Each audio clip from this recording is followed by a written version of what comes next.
Hello friends, स्वागत है आपका आपके अपने लीगल चैनल में। मैं हूं एडवोकेट सनी शर्मा। और दोस्तों, आज की इस वीडियो में मैं आपको बताने वाला हूं कि यदि मेंटेनेंस का केस आप लोग फाइट कर रहे हैं तो उस मेंटेनेंस के केस में क्या क्या फैक्टर्स होते हैं और कैसे आपको आगे बढ़ना चाहिए। देखिए, मेंटेनेंस के केस में बहुत सिंपल सी बात है कि आप सबसे पहले अपना रिप्लाई फाइल करते हैं। 125 सीआरपीसी की बात हो रही है। कई सारे लोग ये भी क्वेश्चन पूछ रहे थे कि सर क्या 125 सीआरपीसी की क्वेश्चन कर सकते हैं। तो ऐसा नहीं होता है। 125 सीआरपीसी की क्वेश्चन नहीं होती है। 125 सीआरपीसी में आपको रिप्लाई फाइल करना होता है। उसके बाद आपको अगर लड़की ने सुप्रीम कोर्ट का एफिडेविट नहीं दिया है तो ये बोलना होता है पिटिशनर के द्वारा सुप्रीम कोर्ट की गाइडलाइंस के अकॉर्डिंग रजनीश वर्सेस नेहा का एफिडेविट फाइल किया जाए।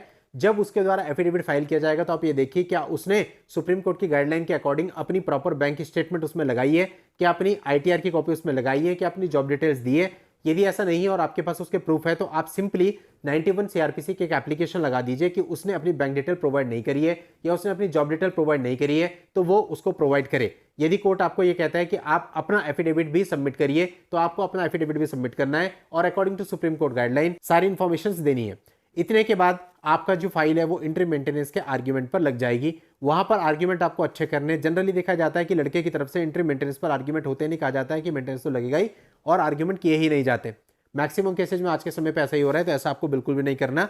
जितने अच्छे आप आर्ग्यूमेंट करोगे उतना मेंटेनेंस आप अपना कम भी कर सकते हो। ये पूरे तरह से आपके रिप्लाई पर, आपके एफिडेविट पर और आपके आर्ग्यूमेंट पर डिपेंड करता है कि आपके मेंटेनेंस का क्वांटम क्या रहेगा। तो मेंटेनेंस जब आपका एक बार ऑर्डर हो जाएगा उसके बाद आपको ये चीज देखनी है कि जो ऑर्डर हुआ है वो अकॉर्डिंग टू लॉ हुआ है या नहीं हुआ है। यदि क्वांटम आपको लगता है कि आपकी इनकम के अकॉर्डिंग बहुत ज्यादा हो गया है तो ऐसे में आपको उसको चैलेंज जरूर करना चाहिए। और यदि आपको लगता है कि क्वांटम ऐसा है जो कि बिल्कुल रीजनेबल है तो फिर ऐसे में चैलेंज करके कोई फायदा नहीं है, क्योंकि चैलेंज करने में आपका काफी टाइम और पैसा भी लग जाता है। तो ऐसे में आपको चैलेंज बिल्कुल भी नहीं करना चाहिए। इसके बाद ट्रायल शुरू होता है, यानी कि जो लड़की होती है उसको अपने एविडेंस देने होते हैं, अपनी गवाहियां करानी होती है और आपको उसका क्रॉस करना होता है। ये स्टेज बहुत ही इंपॉर्टेंट होती है, क्योंकि लड़की से क्रॉस के टाइम पे आप कुछ भी निकलवा सकते हो। स्पेशली यदि उसने झूठ बोला है तो बहुत सारी चीजें क्रॉस के समय निकल के आ जाती हैं। और क्रॉस में लड़की का जो भी झूठ निकल के आया जिसके आपके पास प्रूफ भी अवेलेबल है तो उसके बाद परजुरी का केस आप लड़की के ऊपर डाल सकते हैं। उसकी क्रॉस की सर्टिफाइड कॉपी आप एक ले लेंगे और आपके जो भी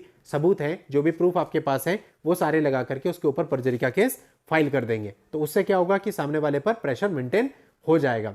इसके बाद आपको डिफेंस का टाइम मिलता है, यानी डिफेंस एविडेंस में फाइल आती है। तो डिफेंस एविडेंस के टाइम पे आपके पास जो भी प्रूफ है, यानी लड़की ने जो भी झूठ बोला है उसके अगेंस्ट आपके पास जो भी प्रूफ है वो सारे डॉक्यूमेंट्री प्रूफ या इलेक्ट्रॉनिक प्रूफ आप कोर्ट में सबमिट करेंगे, या फिर आप जिसकी गवाही भी दिलाना चाहते हैं उसकी गवाही दिलाएंगे और अपोजिंग काउंसिल उनका क्रॉस करेगा। यहां मैं आपको एक बोनस टिप देना चाहूंगा कि अपने डिफेंस के टाइम पे आपको कोशिश करनी चाहिए कि विटनेस कम से कम दें या ना दें, क्योंकि जितने ज्यादा आप विटनेस दोगे क्रॉस में उतनी ज्यादा चीजें फंसेंगी, क्योंकि एक लेमैन को नहीं पता होता कोर्ट में किस तरह से बात करनी है, किस तरह से गवाही देनी है, और वो सारी चीजें आर्ग्यूमेंट के टाइम पे आपके खिलाफ जाएंगी। वैसे भी केस उसका है, प्रूफ उसको करना है। अगर वो नहीं कर पा रही है आपको डिफेंस में कोशिश करें कि केवल इलेक्ट्रॉनिक और डॉक्यूमेंट्री एविडेंस ही देने चाहिए। उसके बाद क्या होगा कि जो भी मटेरियल ऑन रिकॉर्ड आ गया, यानी उसके एविडेंस हो गए और उसके बाद आपकी तरफ से उसकी क्रॉस हो गई, आपके डिफेंस में जो कुछ गया या आपके किन्हीं गवाहों की क्रॉस की गई है, इन सारे मटेरियल के आधार पर फाइनल आर्ग्यूमेंट होते हैं।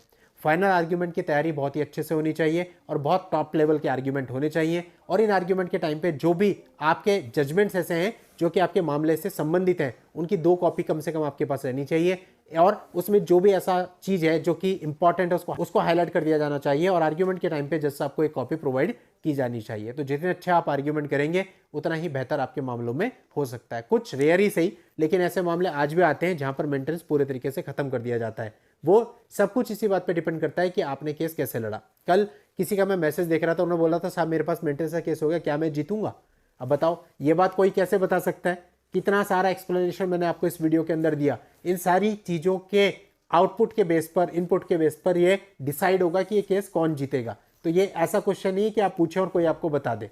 तो ये सब कुछ डिपेंड करता है आपके मटेरियल पर। तो दोस्तों, इस प्रकार से आपको मेंटेनेंस का केस पूरा चलाना होता है और कोशिश करनी होती है अपनी तरफ से कि आपको जीत मिले। ये नहीं सोचना बिल्कुल कि मेंटेनेंस तो लगता है तो मैंने लड़ना ही बंद कर दिया।